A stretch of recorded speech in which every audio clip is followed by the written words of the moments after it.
주께서 높은 곳으로 오르시며 사로잡은 자를 끌고 죄와 사탄에게 사로잡혀 있는 사람을 주님이 딱 붙잡으셨습니다. 붙잡으셔서 그들을 끌고, 주님이 죄와 마귀에게 붙잡혀 있는 사람을 해방시키시면 그 사람을 딱 붙잡아서 어떻게 할까요? 끌고. 구원받기 전에는 마귀가 끄는 대로 끌려다녔습니다. 이제 구원을 받은 것이 확실한 사람은 주님이 그 사람을 사로잡고 주님이 원하는 쪽으로 이끌어 가시는 거예요. 예수님이 요한복음 12장에서 말씀하시기를 내가 땅에 서들리면 모든 사람을 내게로 이끌겠노라. 주님께서 주님께로 이끄시고 주님이 원하시는 방향으로 이끌어 가시는 거예요. 그래서 구원받기 전에는 우리가 세상 것에 붙잡혀서 세상이 나를 끌고 갔습니다. 그렇죠? 지금 보세요. 이 세상은, 온 세상은 악한 잔에 져 있고 사탄의 권세 아래에서 뭔가에 붙잡혀서 지금 점점 사탄의 깊은 곳으로, 죄의 깊은 곳으로, 멸망 쪽으로 계속 이끌어 가잖아요. 거기에서 건진받은 우리는 주님께서 그 사람, 구원받은 사람 붙잡으시고 우리를 어디로 이끌어 가시느냐? 주님께로 쫙 이끌어 가시는 거예요. 우리를 진리 쪽으로 이끌어 가시고, 진리 되시는 말씀 쪽으로 이끌어 가시고, 주님의 사랑이 있는 쪽으로, 하나님의 깊은 곳 쪽으로 이끌어 가시는 겁니다. 우리가 주님께 쓰임받는 일꾼이 되는 쪽으로 이끌어 가시잖아요.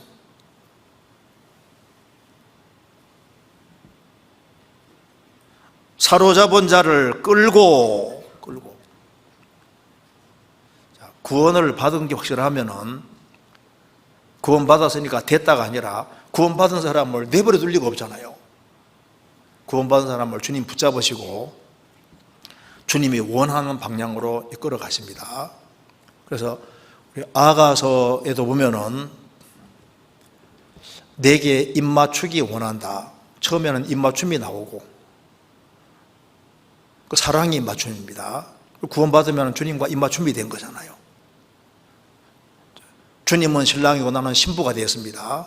그러면 친궁으로 이끄시니, 친궁은 둘이 교제하는 밀실이니까 구원받으면 이제 주님과 교제가 시작이 되잖아요. 그 다음에는 아가서 2장에는 우리를 어디로 이끌어가냐면은 잔치집에 데려갔다. 잔치집에서는 먹고 마시는 게 많잖아요. 먹을 게 많잖아요.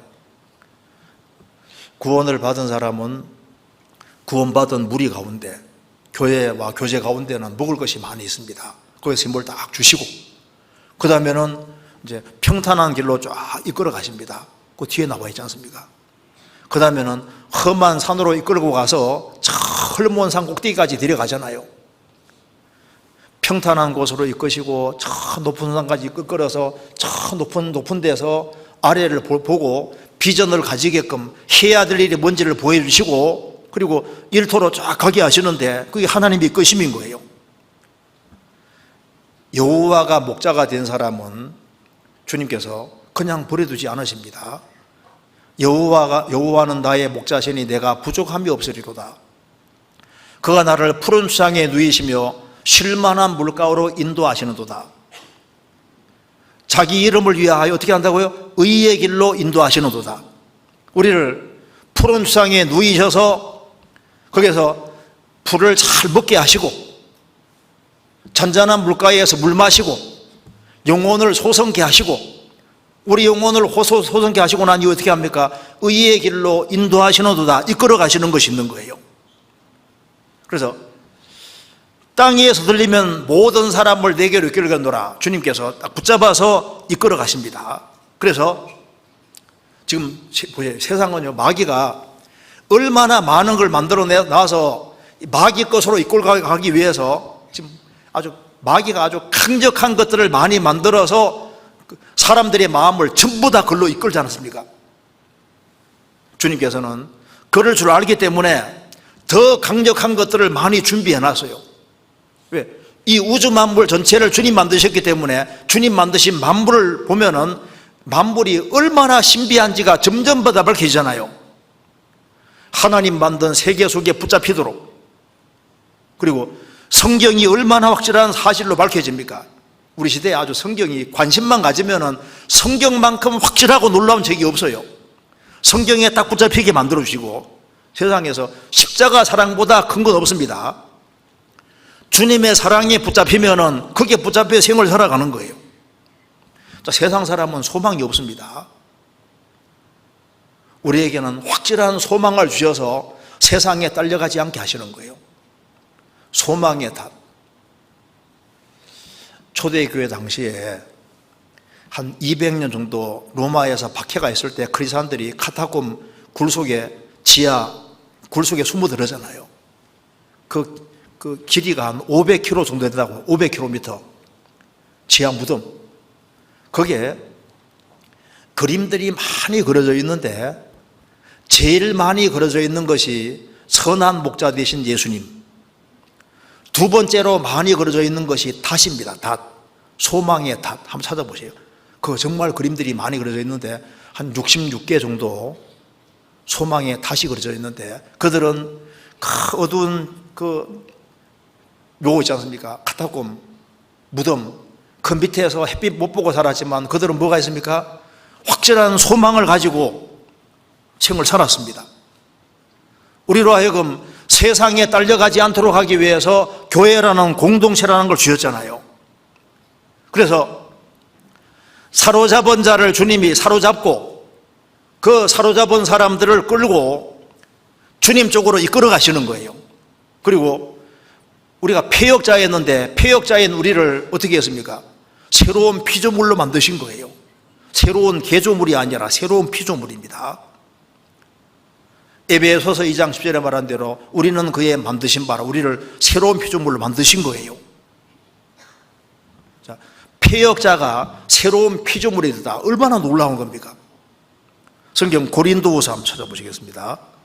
고린도후서 5장.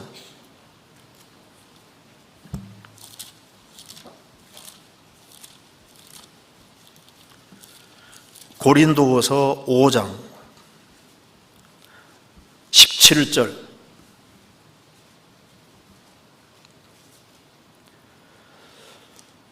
한번 같이 읽겠습니다. 그런즉 누구든지 그리스도 안에 있으면 새로운 피조물이라, 이전 것은 지나갔으니 보라 새 것이 되어도다. 구원받게 된 우리는 마귀에게 붙잡히고 죄에게 붙잡힌 사람이었고 폐역자였는데 주님 피로 깨끗하게 씻으셨고 성령이 들어오심으로 우리는 새로운 피조물, 새로운 창조물이 된 겁니다. 완전히 새로운 존재로 만드셨어요. 그래서 거듭난다고 하는 것은 그냥 담배 피우다가 담배 안 피우는 이런 게 아니잖아요. 죄 짓다가 죄 안 짓는 이런 게 아닙니다. 도덕이라면 다른 종교도 있어요. 도덕이 아니라 위로부터 다시 한번 태어나는 겁니다. 새로운 피조물로 태어난 거예요. 새로운 피조물입니다. 그래서 새로운 피조물이 됐기 때문에 새로운 갈망이 생기고, 그리고 이제 구원받기 전과는 다르게 자동으로 하나님을 추구하고 찾는 이것이 속에 있도록 되어 있는 거예요. 그렇잖아요. 새로운 피조물이니까. 그래서 우리를 새로운 피조물로 만드셨고, 그리고 이제 구원받은 사람을 이제 주님이 원하시는 쪽으로 이끌고 가시는데, 그것도 날마다입니다. 성경 보시겠습니다. 시편 68편에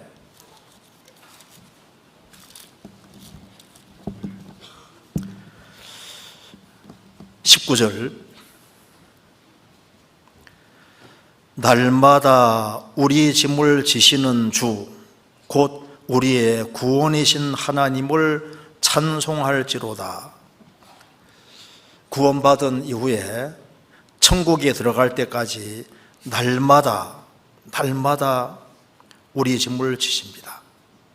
무슨 말입니까? 날마다 우리 짐을 진다는 것은 날마다 함께 한다는 증거인 거예요. 그죠? 날마다 짐을 진다는 것은 같이 있으니까 이 말이 가능한 겁니다. 죄짐을 짊어지신 주님께서 날마다 우리와 함께 하시면서 우리 짐을 같이 져주십니다. 구원받아도 염려의 짐이 많이 생기죠. 너희 염려를 다 주께 맡겨버리라. 염려짐도 주님 같이 져주십니다. 그래서 우리가 이제 걱정해서 안 되는 건 어떻게 해야 됩니까? 걱정해서 되는 건 걱정해야 돼요. 걱정해야 될 걸 걱정 안 하는 건 그것도 문제가 있습니다. 걱정해서 안 되는 거 있잖아요. 키가 너무 작은데 염려함으로 키를 한 자나 더 할 수 있느냐? 그거 안 되잖아요. 염려해서 안 될 건 걱정하지 말고 염려해야 될 건 염려해야 되잖아요. 염려해서 안 될 것은 빨리빨리 맡기는 게 잘하는 겁니다. 너희 염려를 다 주께 맡겨버리라. 그리고 너의 행사를 주께 맡겨라. 우리가 사업을 하는 사람도 사업도 주님께 맡겨야 됩니다. 너의 길을 여호와께 맡겨라. 우리 장대도 주님께 맡겨야 돼요. 왜? 주님이 함께 하시잖아요. 날마다 우리 짐을 지시는 주.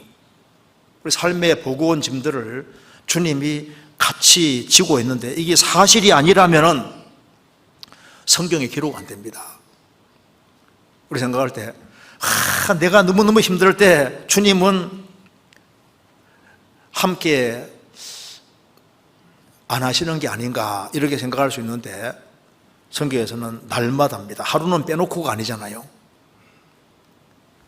너무 힘들 때는 빼놓고가 아니라 날마다 우리 짐을 지시는 주입니다.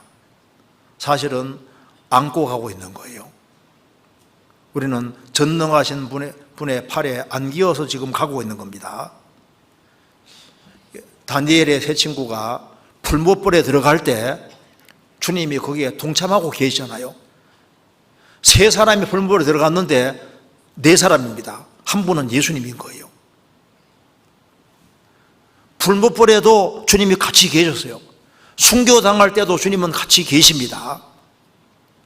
같이 짐을 지시는 것이 맞는 거예요. 여기 달마다도 아니고 1년마다도 아니고 매주마다 주마다도 아니고 날마다 우리의 짐을 지시는 주. 그리고 주님께서는 짐을 짊어 주우실 때는 딱 보셔서 우리가 감당할 수 있는 범위 안에서 짊어 지우십니다. 내 인생에서 너무 큰 어려움이 있다.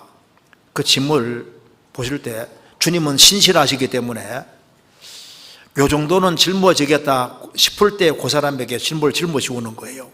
시편 66편 보겠습니다. 그 앞에 66편 9절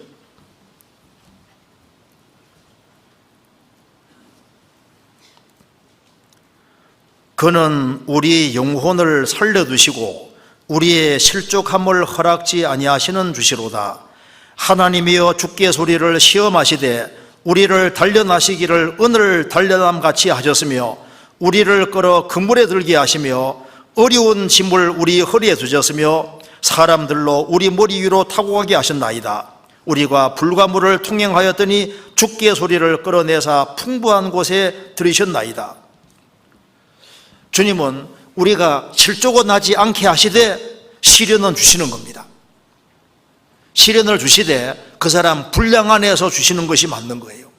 그래서 우리를 끌어 그물에 들게 하셔서 꼼짝달싹 못하게도 하시고 어려운 짐을 우리 허리에 두셔서 너무너무 짐이 버거워서 한 발짝 한 발짝 옮기기도 힘들게 하시는 거예요.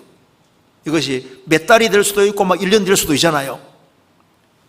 그리고 어느 때는 사람들이 우리 머리 위로 타고 가게 사람들에게 짓밟히기도 하시고 여러 가지 불가물을 통하게 하시는데 조건은 뭐냐? 조건은 그 사람 감당할 범위 안에 있습니다. 욥이라는 사람은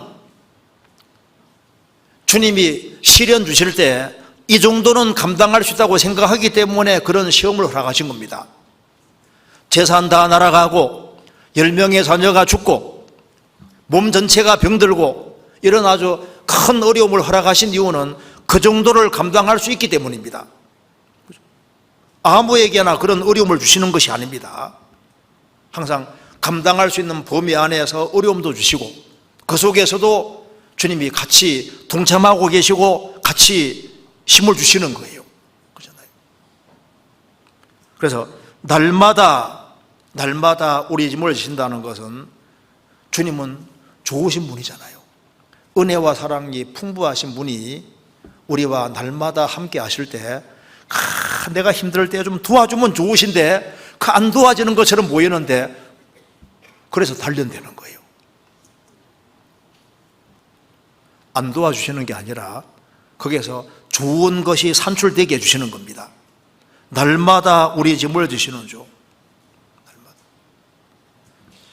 나 같은 사람에게 주님이 정말 함께 하실까? 주님은 구유에 계셨습니다. 왕궁에 계신 것이 아니라 구유에. 아무리 초라하게 보여도 그 사람이 구원받은 게 확실하면은 주님이 그 사람과 같이 길을 걷고 계신 거예요.